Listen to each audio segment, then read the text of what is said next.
Bismillahirrahmanirrahim. Assalamu alaikum warahmatullahi wabarakatuh. Welcome pre-9 class for General Mathematics chapter number 1. This chapter is about percentage, ratio and proportion. You are very well know about percentage, ratio and proportion. So in this video we cover exercise 1.4, question number 1, 3, 2 and 5. So your classwork is question number 1 and 3 and your homework is question number 2 and 5. So this exercise is basically about ratio. What is ratio? What do you think? What is ratio? Ratio is actually a comparison between two quantities having same measuring units. Ratio में हम ऐसे दो quantities को compare करते हैं जिनके measuring units क्या हो, सेम हो.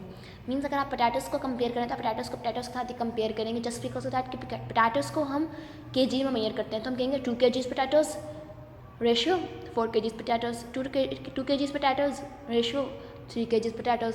तो हम आप देख रहे हो 2 kgs एंड 4 kgs, इनके measuring unit kg and kg are same. मतलब kg मीन्स किलोग्राम बेसिकली. तो इनके मेजरिंग यूनिट सेम है. तो हम रेशियो में ऐसी ही क्वांटिटीज़ को कंपेयर करते हैं जिनके मेजरिंग यूनिट सेम हो जस्ट बिकॉज ऑफ दैट कि क्योंकि अगर मेजरिंग यूनिट सेम है तो इनके मेजरिंग यूनिट्स की कैंसिलेशन हो जाती है और फाइनली हम एक स्टेटमेंट एक क्लेम कर सकते हैं कि ratio has no unit because ratio में कंपैरिजन और कंपैरिजन में यूनिट्स कैंसिल हो रहे हैं and finally we claim ratio has no unit. तो आप ऐसा नहीं कर सकते कि आप कह दें कि पोटैटोज़ 2 kgs पोटैटोज़ है और इनका आप कंपैरिजन कर रहे हैं 4 लीटर मिल्क के साथ. मतलब पोटैटोज़ का मिल्क के साथ कंपैरिजन पॉसिबल नहीं है, राइट. तो क्योंकि पोटैटोज़ का मेजरिंग यूनिट kg है और मिल्क का मेजरिंग यूनिट लीटर है. हमने तो रेशियो की एक रिस्ट्रिक्शन है कि ऐसी क्वांटिटीज़ को कंपेयर किया जाए जिनके मेजरिंग यूनिट्स क्या हों, सेम हो. तो केजी को लीटर के साथ आप कंपेयर नहीं कर सकते, आप लीटर को लीटर के साथ कंपेयर करेंगे और केजी को केजी के साथ ही. So there are 2 parts of ratio. The part which is before the ratio sign, these 2 dots represent ratio. The part which is before the ratio sign, it is antecedent, and the part which is after the ratio sign, it is consequent. So if A ratio B is equals to 1 ratio 2, its mean A is 1 and B is 2. So in question number 1, find the ratio of 6 rupees each to 72 rupees per dozen. तो यहाँ पे आपको कह रहे हैं कि आपने ratio calculate करनी है. ओके, तो यहाँ पे एक ही स्टेटमेंट आप एक चीज़ अंडरस्टैंड करेंगे, जो 2 है ना, this 2 means ratio sign hair.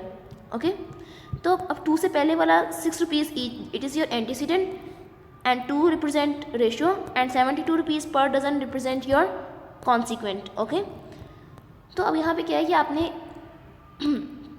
मैंने यहाँ एग्स की एग्जांपल लिया, आप बनानास की एग्जांपल भी ले सकते थे. अगर एक एग की प्राइस 6 रुपीज़ है और वह कहना है 72 रुपीज़ पर डज़न की प्राइस है और डज़न में 12 एग्स हैं, इट्स मीन 1 एग की प्राइस किस तरह कैलकुलेट करेंगे. अगर आपको 12 एग्स की प्राइस पता है और आपने 1 एग की प्राइस कैलकुलेट करनी है, तो 72 को 12 पर डिवाइड कर देंगे. तो एक्चुअली हम लोगों ने जब रेशियो में कंपैरिजन करना है तो दोनों साइड पे, अगर यहाँ पे रुपीज़ ईच है तो इस साइड कॉन्सिक्वेंट में हमें रुपीज़ पर डज़न ही चाहिए, यहाँ पे भी रुपीज़ ईच चाहिए.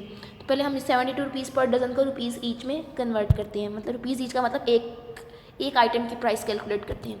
सो let's see, 72 rupees per dozen mean 72 divided by 12 is equals to 6 rupees each, because 12 1 12, 12 6 72. तो 72 रुपीज़ पर डज़न का मतलब है कि 6 रुपीज़ की ईच आइटम. मतलब अगर कोई चीज़ें जिनकी डज़न में आपके पास कोई चीज़ें मौजूद हैं उनकी प्राइस 72, इट्स मीन कि उनमें 1 आइटम की प्राइस 6 रुपीज़ है.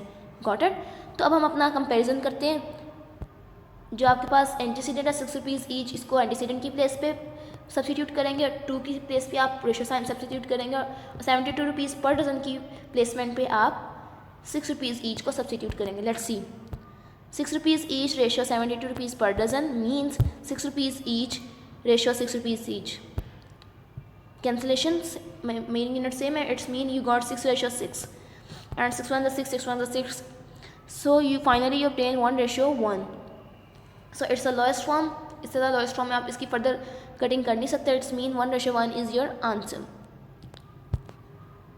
Let's see the question number 3. Okay, so you should do the question number 2 by yourself in your homework. Question number 3, find the ratio of 72 rupees for 24. जैसे पिछले question number 1 में आपके पास था 72 rupees for dozen, तो आप वहाँ से dozen से अंडरस्टैंड करके थे कि 72 रुपीज़ फॉर 12 आइटम्स. तो यहाँ पे उसने डज़न नहीं बोला, यहाँ से बोला 72 रुपीज़ फॉर 24. इट्स मीन जो किसी चीज़ की प्राइस अगर 72 है ₹72 प्राइस है 24 आइटम्स की। एक आइटम की प्राइस आपको यहाँ पे पहले कैलकुलेट करनी है, फिर आप उसको कंपेयर करोगे ₹4 ईच के साथ, बिकॉज ₹4 ईच का मतलब है एक आइटम की प्राइस ₹4 है। ₹72 फॉर 24, इसको पहले इसको अंडरस्टैंड करते हैं। What is the meaning of ₹72 for 24? Mean suppose अगर आपके पास 24 कैंडीज़ हैं और उनकी प्राइस आपके पास ₹72 है, तो आपने अगर एक कैंडी की प्राइस कैलकुलेट करनी है, और वो क्यों कैलकुलेट करनी है, हमें क्यों चाहिए कैंडी की price? Just because of that कि हमने कंपैरिजन में यूनिट सेम रखने हैं। अगर कॉन्सिक्वेंट में ₹4 ईच है तो एंटीसीडेंट में भी ₹4 ईच ही हो हमारे पास। ओके तो अब आपके पास 24 कैंडीज थी, आपने 1 कैंडी की प्राइस कैलकुलेट करनी है। आप 72 को 24 से डिवाइड कर देंगे, बिल्कुल सिमिलरली जैसे आपने पिछले क्वेश्चन नंबर 1 में 72 को 12 से डिवाइड किया था, क्योंकि वहाँ डजन था, यहाँ 24 की मैंने, तब 24 से डिवाइड कर देंगे। ₹72 for 24 mean 72 divided by 24। Cutting possible है, 2 के टेबल पे कटिंग कर लें आप। 2 1 ज़ा 2, 2 2 ज़ा 4, 2 3 ज़ा 6, 1 कैरी, 2 6 ज़ा 12, सो 12 1 ज़ा 12, 12 3 ज़ा 36, तो ₹3 फॉर ईच। इट्स मीन अगर आपके पास 24 आइटम की प्राइस 72 है, इट्स मीन 1 आइटम की प्राइस ₹3 होगी। तो कंपेरिजन करते हैं, आपके पास यही था एंटीसीडेंट में ₹72 फॉर 24, 2 साइन की जगह आपके पास रेशो साइन आ जाएगा, एंड कॉन्सिक्वेंट था ₹4 ईच। लेट्स सी, ₹72 फॉर 24 की जगह आपने सब्सिट्यूट कर दिया ₹3 फॉर ईच, बिकॉज ₹72 अगर 24 आइटम्स की प्राइस है तो एक आइटम की प्राइस ₹3 है, और ₹1 for each as it is. ₹1 for each and ₹1 for each cancel each other and you obtain 3:4। Is there any possibility to cut these 2 numbers?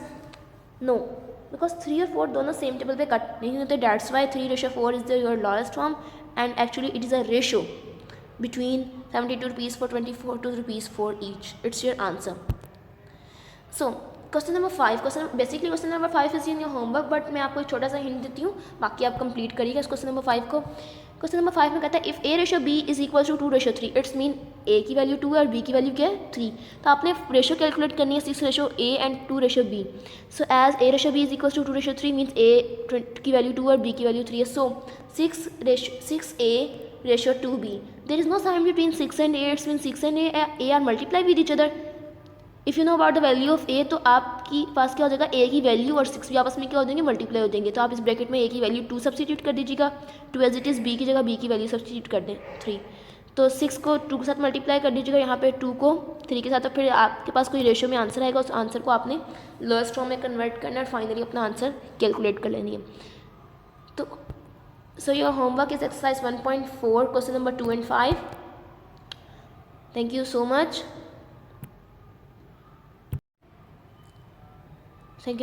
Allah Hafiz.